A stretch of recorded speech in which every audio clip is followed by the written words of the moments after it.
Tu subis les crises de colère de ton enfant, mais tu n'es peut-être pas prêt à investir dans une formation ou tu n'as peut-être pas le budget pour te former. C'est la raison pour laquelle je vais te partager une partie de ma formation sur les colères des enfants qui pourra t'aider à obtenir des premiers résultats. Je te propose d'expérimenter la méthode bisounours quand ton enfant est en colère. Je t'explique. Lorsqu'on fait un câlin à quelqu'un, ça libère une hormone, l'ocytocine.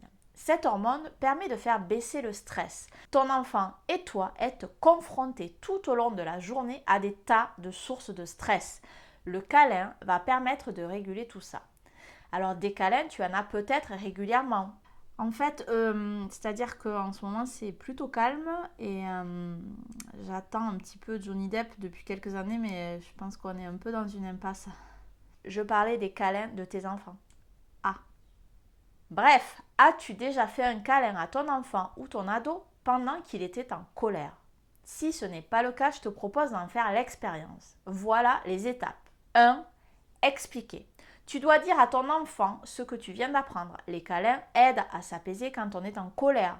C'est super important qu'il connaisse cette information pour ne pas être surpris de te voir agir différemment. 2. Verbaliser. Tu vas exprimer tout haut ce qu'il ressent. Tu peux dire tu es en colère ou là tu es vraiment énervé. Ça l'aidera à comprendre que tu as saisi ce qu'il vit. 3. Prévenir. Préviens-le que tu as l'intention de le prendre dans tes bras. En même temps que tu vas te rapprocher de lui, tu lui expliques que tu as envie de l'aider en lui faisant un câlin. 4.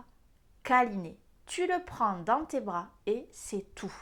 Attends au moins 20 secondes pour que ce soit bénéfique. Ok, expliquer, verbaliser, prévenir, câliner. Attention, ton enfant n'aura peut-être pas envie d'un câlin. Dans ce cas, il est totalement exclu de le forcer. Si tu veux y voir plus clair dans tes relations avec ton enfant, il y a le lien vers la méthode pour décrypter les relations juste en dessous.